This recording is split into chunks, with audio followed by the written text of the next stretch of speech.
WrestleMania build for Raw and SmackDown Women's Championship is fumbling hard. Nothing's happening, just face-offs after face-offs. What's going on? Trish Stratus says she's gonna sell, getting brutally ambushed by Damage Ctrl. Roxanne Perez faints after defeating the Final Boss Meiko Satomura. KiLynn King joins Impact Wrestling and Taylor Wilde's Witchy Coven. And Ruby Soho cuts promo of her lifetime, instantly legitimizing her, Soraya, and Tony the Outcasts. Welcome if you're entering the Belle. This is DS and this is Women's Wrestling Weekly. I just flew back in from New York from my interview with the Irresistible Force. She's not like most girls, Nia Jax. I was so excited about it. The interview was so good. We had a whole conversation, so get ready for that. But for now, let's jump right into last night's Raw.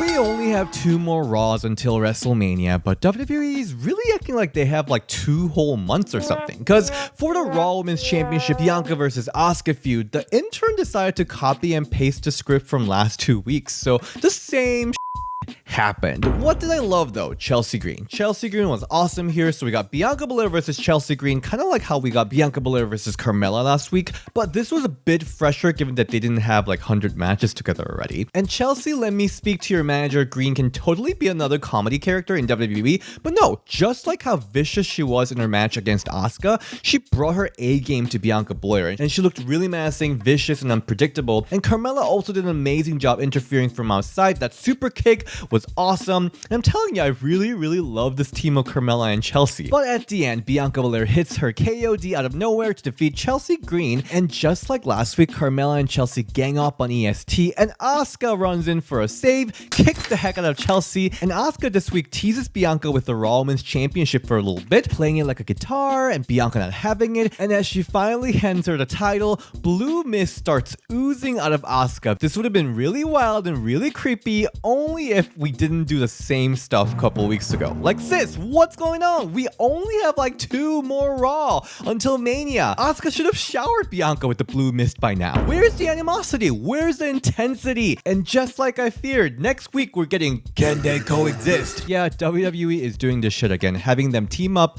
to go against Carmella and Chelsea next week. And what sucks more is that this is the only match in this goddamn 3-hour show. And this is the Kana killer clown turn that we've been waiting from Asuka for years. Don't get me wrong, their match will be on fire, nobody's doubting that, but I just missed the times when we had good storylines for WrestleMania. Girl. We also saw Mother Trish Stratus mothering, teaching the kids the arts of selling. Trish really flew in all the way from Toronto and heard that she won't be having an in-ring segment, so she decided to channel all her PTSD, getting her ass beaten by Victoria and Jazz in early 2000s, and poured it on getting ambushed by Damage Ctrl. Seriously, look at this material. I see you in the comment section crying about how you're sick of Trish and Lita returning, but look at this. She's selling like a mother frickin' legend. Compare this to what Goldberg and Undertaker did, huh? Anyway, she was ambushed by Damage Ctrl before the show started, and during the show, we saw Becky and Lita come in to check on her. Trish then says the only thing that Damage Ctrl did by attacking her was to piss her off. You know what's crazy? We only had this one backstage segment and the digital exclusive whatever. This still is the best build we're having going into WrestleMania. That's kind of satisfying, but at the same time really sad for everyone else involved. Also, are we just not doing anything with the tag titles? Like, Ronda and Shayna weren't even on SmackDown this week. I know that she's injured, but thought she was still gonna compete at Mania? Does WWE really think we have a lot of time until Mania? And Rhea Ripley, she's truly a mommy, she's a mother, she's a giver, and instead of building her own storyline with Charlotte Flair, she's out here helping her kids with whatever shenanigans going on and clash with Candice LeRae in the ringside. That's interesting. Let's head to WWE NXT Roadblock, and this was kind of a roadblock to an NXT Stand and Deliver happening during Mania weekend, especially for the clash of Toxic Attraction members Gigi Dolin versus JC Jane, particularly because Gigi didn't even get the televised entrance. But animosity is brewing there and they start brawling right away, spilling outside the ring. JC here was pulling all the heel characters, trying to escape over the barricade, asking for timeout, even pulling out the steel chair to be disqualified, and her getting more and more deranged as the match continued was absolutely amazing to see. And as the match was heating up, Gigi pulls a surprise like page turner or crucifix bomb of sorts to pick up a surprise win in 8 minutes. That ending came out of nowhere. Post-match, JC continues the attack on Gigi, but referee stops her. This is obviously not the last chapter of this feud, and I'm happy that they be getting a proper her grudge match at NXT TakeOver Stand and Deliver, this was really just a building block. I mean, if you ask me, I would have gone full Trish and Lita Survivor Series 2004 Bloody Attack, but this did the job. I am satisfied. The main event though, Roxanne Perez versus Meiko Satomura for the NXT Women's Championship, and this match was everything. There are moments in wrestling that gets your heart pumping, and this match was that. Meiko is truly the final boss of pro wrestling, and she doesn't miss one bit. Every kick, every strike, she doesn't let them slide. They all look like they can knock you out, which is wild. And of course, Roxanne is one of the best baby faces, the best underdogs out there, and she crushed it, showing the desperation as an underdog champion, standing back up every time she got chopped down by Meiko. At one point, Meiko was just violently slapping and striking Roxanne, and Roxanne just screaming, fighting back to survive, gave me so much chills. And at the end, Meiko hits Death Belly Driver followed by vicious cartwheel knees to Roxanne. She blocks Roxanne's pop rocks from the outside and hits Deadly Scorpio Rising for the 2, with Roxanne barely saving herself with the foot on the rope. And as the final boss prepares another Scorpio Rising, Roxanne surprise rolls Meiko up for the win in 14-minute match. Post-match, Meiko holds Roxanne's arm up showing respect, but Roxanne collapses, faints, and was taken back on a stretcher. Seriously great acting from everyone from Roxanne to Meiko looking so worried, and the referees. This felt so real and earned after all that crazy strike that she had to endure from Meiko. I know that I'll be in a stretcher like ambulance right away, right after one kick. Just one chop, I'm out. She's not playing. Love this match so much, I'm very satisfied. And honestly, it's a roll-up pin. Can she truly say that she slayed the final boss? I'll be definitely looking forward for their third match down the line. But also, can Meiko just get a WrestleMania match and fight everyone? Like, she creates magic whenever she enters the ring. She needs to share that with everyone. Can you imagine Meiko versus Bianca Belair, Meiko versus Charlotte, Meiko versus Asuka? Like, phew. There were also a lot of segments and promos in this episode. The telenovela is continuing with the NXT Women's Tag Team Champions. No sign of championship defense anytime soon, but the suspicion on Kiana carries on. So Josh Briggs comes to Kiana's office to apologize for failing keep doubting her, and says Brooke still has a lot of feelings for Kiana, like the flowers she sent her, pointing at the roses in her office. Then Kiana quickly hides the name card from the bouquet, being all very suspicious. Later in the segment, we see Kiana call Brooks for a date, but Fallon and Josh kind of figures out that the roses are not from Brooks. Dun dun dun! I love it. The plot thickens, but let's also not forget that they have the title. Let's use the storyline to fuel the tag division, not have it be literally just background props. Seriously. Good thing though is that we got tons of promos to get the sense of where things are going with the championships heading into Stand and Deliver. Isla Dawn and Alba Fire say they are coming for the entire NXT Women's Tag Division, which is really cool. And both Tiffany Stratton and Lila Vaqueria say that they are coming for Roxanne's women's title, and it popped so hard that Tiffany Epiphany is now in like an official segment. It was so cute. Let's head to AEW Dynamite. Ruby Soho is here. She has finally arrived in her full form in AEW. She served, she ate, she's everything. So she came in for a Renee Paquette interview in the ring, and she just slayed the boots down with the facts here. When asked why she joined up with Saraya and Toni Storm, the Outcasts, their official AEW name, she says it's obvious. The fans have turned against her, particularly citing them when fans booed Ruby when she defeated Chris Statlander. Like, that was a big shock back then.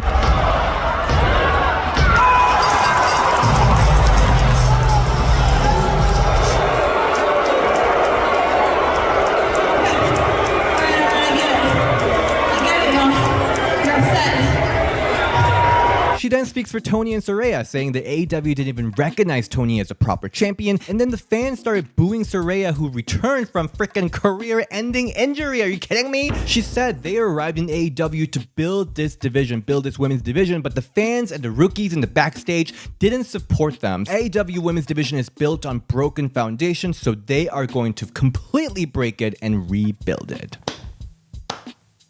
Just like that, she legitimized this whole faction and this ex-WWE versus AEW original storyline just like that. Like, we knew that Ruby Soho was good on mic, but damn, she was so good here. And she truly delivered it home, like the home run. This was seriously God's work, and the fans ate it up, like booing her, chanting her to shut the f*** up. Ruby did that. Fat neck-bearded, mouth-breathing trolls. And this just continued to be the rediscovery, the reintroduction of Ruby Soho to AEW. The segment was followed by the match between her and Sky Blue, and Ruby was in total control of Sky, but like in the most badass way. She didn't have to put her through like big moves after big moves. She just like owned her, and it was just so cool. Like, Ruby's such a good seller that for years we've seen her take that underdog role over and over again, but she's done giving, y'all. She's gonna take now. In 7 minutes, Ruby grabs Sky's hair and hits her with the Destination Unknown to pick up the win, and post-match, Tony and Saraya come out to spray paint Sky Blue into Sky Green. And then Willow Nightingale, Ruby's partner, come down to talk to Ruby, being all pure and cute and Disney, but Tony and Saraya take her down, and Ruby hits the No Future to take the partner out too. Amazing. So satisfied. By the way, props to Willow and Sky Blue too. They did their role perfectly as a lovable baby faces. We then see TBS champion Jade Cargill get interviewed backstage. She was asked what's next for her, and she says there's no competition whatsoever, so she'll be looking out for a good challenge in Canada as AEW is heading there this week. So the news is, by the way, potential spoilers, so if you want to be surprised, skip forward a bit. Okay.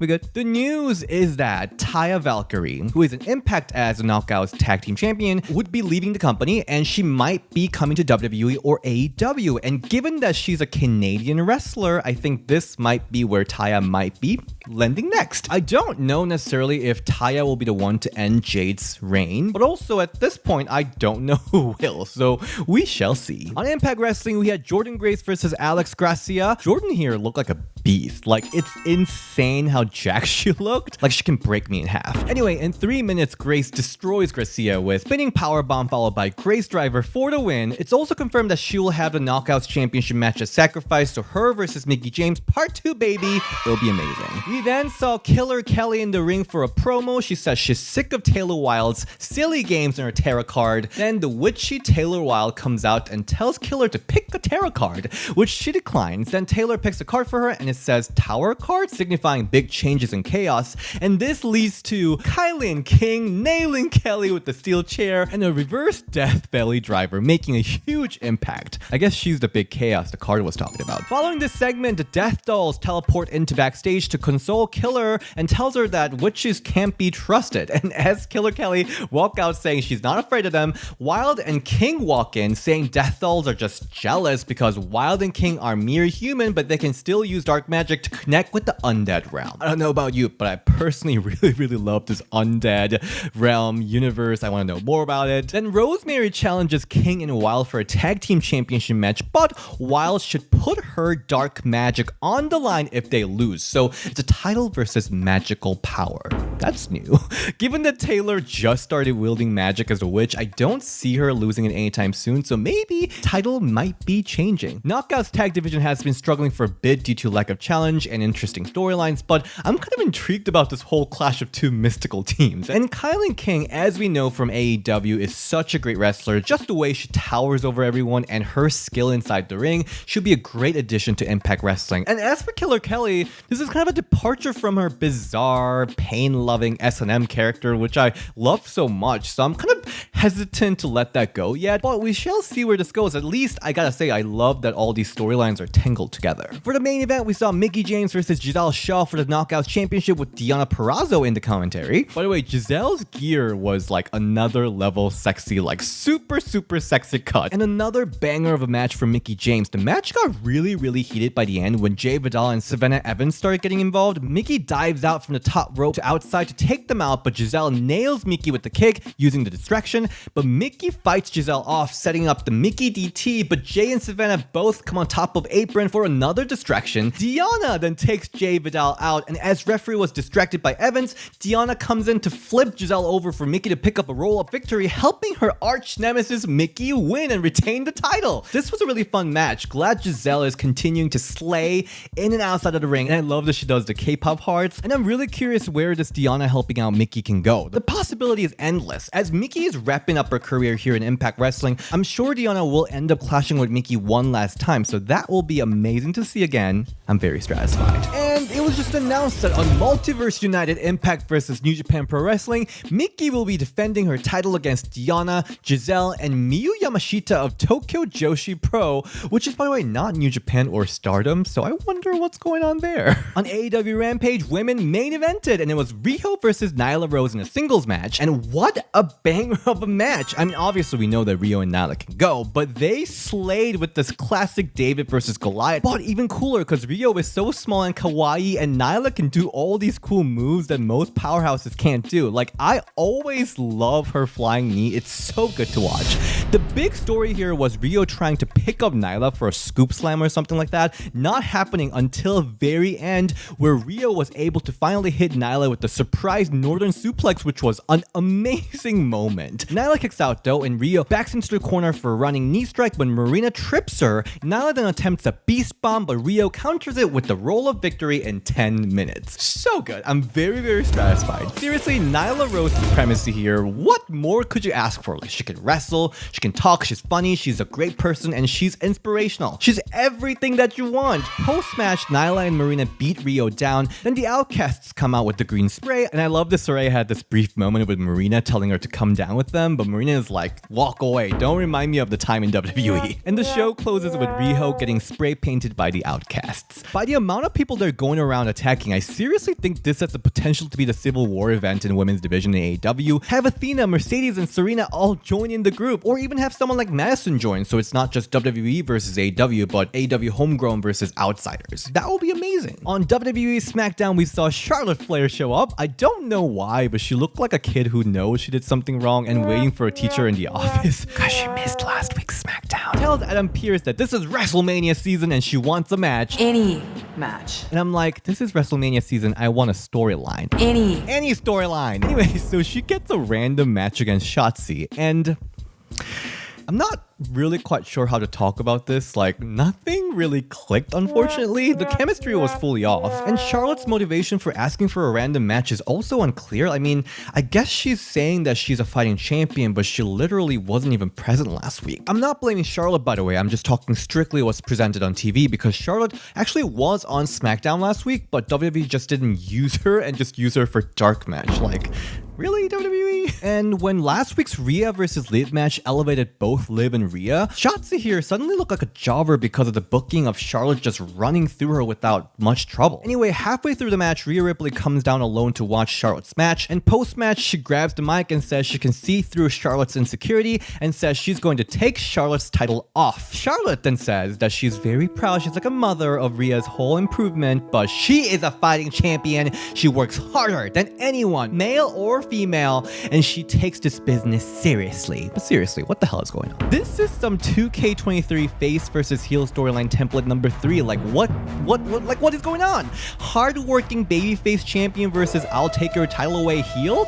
Give me a freaking break. I'm just speechless at how uncreative WWE is with the storyline. You have the Royal Rumble winner with not one, but 3 goons, one with the heat magnet, and we have like, what, 15 or 16-time women's champion, and they have a whole history of clashing at Mania before, and all we're doing here for WrestleMania build is this. I'm Confucius. Like, yes, their match will be amazing. We all know that. But this storyline is a yawn fest. Like, I'm so upset about it. Anyway, thank you so much for joining in for this week's review. We are very quickly heading into WrestleMania weekend. I'll be attending this year for the first time ever. I'm so excited about it. Hopefully I can see some of you there. Maybe I'll try to even plan something so we can all hang out. But also, as I mentioned, I just filmed my interview with Nia Jax over the weekend, and you know I've been a Nia fan for a long time. But now I'm totally in love with her. So that interview will be coming out after Joey Giovanni episode. So some waiting to do. I'm gonna just spill all this tea with you today. I've been holding it for you, just so you know. And I got to set up some big interviews in coming weeks, like nothing confirmed yet, but look out for community tabs. We're currently looking for top Saraya moment. Again, nothing confirmed, but we really vibed in New York, so something might be in the works. Okay, so follow me on social media for all the latest updates on Ring the Bell and me, on Instagram, DS Shin, and Twitter, Ring the Bell DS, and I'll see you next time. Bye!